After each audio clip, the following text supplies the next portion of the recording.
For decades, Marie had lived alone in a small house on the outskirts of a picturesque village. She was Christian, deeply devout, and each morning, she would rise to pray and meditate. But that night, at 3 o'clock in the morning, her sleep was suddenly interrupted by a piercing scream. Intrigued, she got up and listened intently. The scream continued, a desperate melody echoing in the night silence.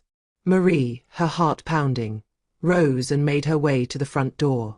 Upon opening it, she discovered an unexpected scene.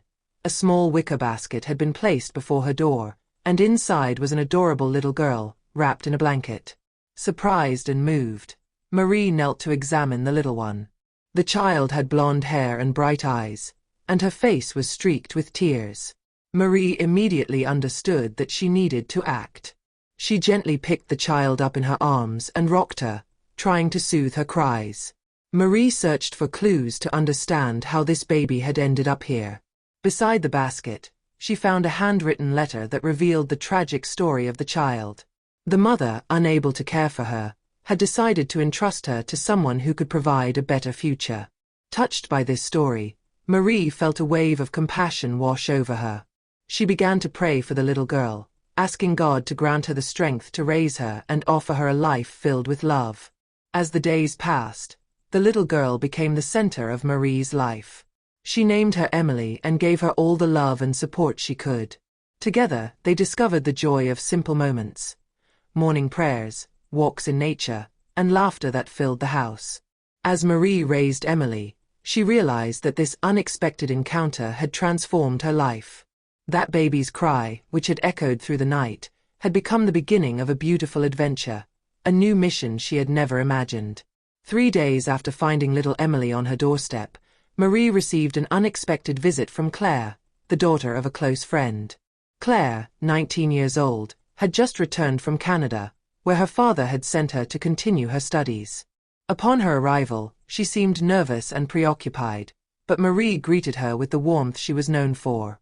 As they settled down for tea, Claire discreetly watched little Emily, who was innocently playing on the rug. Her eyes lingered for a moment on the child's blonde curls and deep gaze, but she quickly turned away when Marie noticed her interest. The conversation continued with general topics: life in Canada, Claire's studies, and the news from the village. But gradually, Claire began asking subtle questions about Emily. How is she, Marie? Is she healthy? Doesn't she worry you, especially at night? Marie answered proudly, speaking of the love she had for the little one and the blessing the child represented in her life. But one particular question from Claire surprised Marie. What if, one day, Emily's mother comes back to claim her? What would you do? Marie, perplexed, thought for a moment before replying. If Emily's mother returned and proved that she could care for her daughter, I think I would have to consider what's best for the child. But in the meantime, I am doing my best to offer her all the love she needs. A heavy silence fell between the two women, and Marie couldn't help but wonder why Claire seemed so concerned about Emily's fate. But before she could ask, Claire suddenly proposed something unexpected. Claire stood up abruptly. Listen, Marie, I want to help. Let me give you money for Emily. For her needs, her clothes, anything she might require. Marie looked at her in surprise. Claire, that's very generous of you, but I can't accept. This little one is under my responsibility, and I want to do what's right for her. Claire insisted, placing a thick envelope on the table. Please, Marie, accept. It's important to me. I just want to make sure she has everything she needs. Marie took the envelope, her gaze scanning Claire's face, searching for answers. But Claire immediately closed off, changing the subject and avoiding any prolonged glance at Emily. When Claire left the house that day, Marie remained perplexed. She was sure Claire was somehow connected to little Emily, but she didn't yet know how. The mystery remained, and Marie promised herself to uncover the truth while continuing to protect and cherish the little girl now under her care. After Claire's departure, Marie couldn't stop thinking about the young woman and her strange behavior. Claire's insistence on offering money, her marked interest in Emily, and especially the troubling question about the possible return of the baby's mother left Marie confused. Days passed, but these thoughts continued to haunt her, and she became increasingly convinced that Claire was hiding something. One evening, as she rocked Emily to sleep, Marie made a decision. She needed to know more. She knew Claire's family well, and the idea that this young woman might be involved in Emily's abandonment troubled her deeply. The next day, she visited a long-time friend, Madame Bertrand, who lived in the neighboring village and had always kept an eye on the community. If anyone knew something about Claire and her family, it was her. Upon arriving at Madame Bertrand's house, Marie was greeted with a warm smile. After the usual pleasantries, Marie didn't hesitate to bring up the topic that was bothering her. "Claire came to see me a few days ago," she began, "and I couldn't help but notice she was very concerned about Emily. It was strange, you know." Madame Bertrand nodded, her eyes sparkling with curiosity. "You know, Marie, I heard some rumors about Claire while she was in Canada." Marie sat up straight, her interest piqued. "Rumors? What rumors?" Madame Bertrand lowered her voice, as if to add an air of mystery.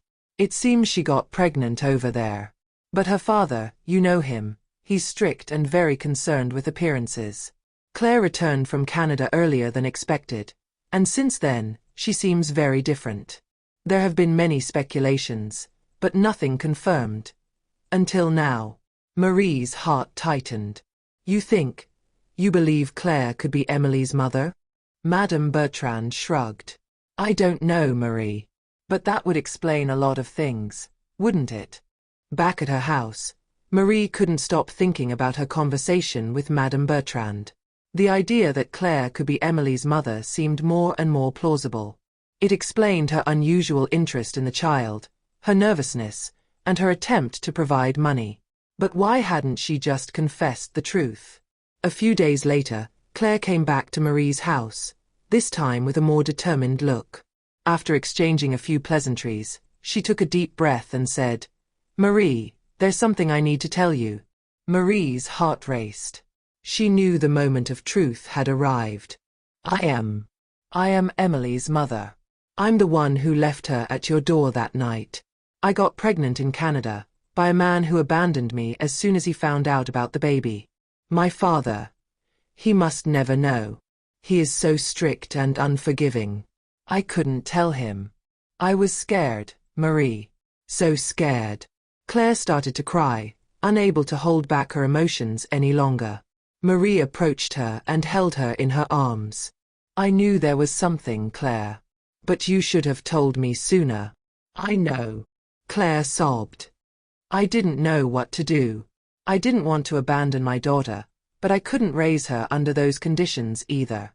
I thought by entrusting her to you, she would have a better chance." Marie remained silent for a moment, thinking about the situation. Finally, she spoke softly but firmly. "Claire, Emily needs her mother. I'm ready to help you, but you need to be honest with yourself and with her." Claire's tears intensified, but this time, there was a sense of relief in her weeping. She knew that, despite all her mistakes, she had a second chance to make things right. After confessing the truth, Claire felt both relieved and terrified. She feared her father's reaction if he found out the truth, but at the same time, she was determined to resume her role as Emily's mother. Marie, always kind and understanding, offered for Claire to stay with her for a few days, giving her time to think about the best way forward. In the days that followed, Claire began spending more and more time with Emily, under Marie's supervision. The first moments were awkward, with Claire feeling overwhelmed by her own child, but Marie was there to guide her, showing her how to care for the little one, how to rock her, feed her, and play with her. Little by little, Claire regained her confidence, and the bond between her and her daughter grew stronger. Emily, who had initially been hesitant, began to smile and reach out her arms to Claire, recognizing her as her mother. This simple yet meaningful gesture deeply moved Claire, and she realized the importance of the role she had almost abandoned. Marie, for her part, continued to play a crucial role, not only as Emily's protector but also as a guide for Claire. She reminded her of the importance of honesty and love in her daughter's life and made her understand that, although the road ahead would be difficult, she was not alone. One morning, as they were all sitting around the table, Marie took Claire's hand and said, "It's time for you to make a decision, Claire. You can't stay here forever. Claire nodded, her gaze filled with determination. I know, Marie. I think it's time for me to take control of my life. I want to be a mother to Emily, a good mother, and I want to give her a better life than I could have by hiding her away. Marie smiled, proud of the strength Claire had found within herself. You've made the right choice, Claire. But remember, you don't have to face this alone. I'll always be here for both of you, you and Emily. The following days were filled with preparations. Claire made the courageous decision to speak to her father, despite her fear of his reaction. She knew that hiding the truth would only prolong the pain and the lies. With Marie's help, she wrote a letter to her father, explaining everything, from her pregnancy to the abandonment of Emily and her decision to re-enter her daughter's life. She ended the letter asking for forgiveness and expressing her desire to rebuild their relationship, but this time, with complete transparency. Once the letter was sent, Claire felt a weight lift from her shoulders. She knew her father's reaction was uncertain, but she was ready to face the consequences of her actions. More importantly, she was ready to be the mother Emily deserved. A few days later, a response arrived. With her heart racing, Claire opened the envelope with trembling hands. The letter was short but full of sincerity. Her father, though initially shocked, expressed his willingness to support her and welcome Emily into their family. He regretted his strictness and promised to do his best to correct the mistakes of the past. Claire broke into tears as she read those words, relieved to know her father was ready to accept her and her daughter, despite everything. It marked the beginning of a new life for her, a life where she would no longer carry the burden alone.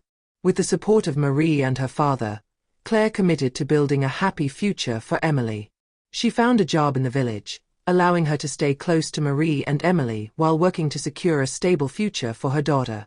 The bond between Claire, Emily, and Marie grew stronger, forming a real little family, united by love and mutual support. And so, a new life began for Claire and Emily, a life full of promise, where each day was a new opportunity to grow together and build a future filled with happiness and peace. This story reminds us that, even in the darkest times, there is always a glimmer of hope and the possibility of reconciling with ourselves and with those we love. The bonds we form throughout our lives, whether familial or friendly, are what sustain and guide us through difficult moments. It is with this message of love, forgiveness, and resilience that we close this story, hoping it inspires you to believe in the power of second chances and the strength of family ties.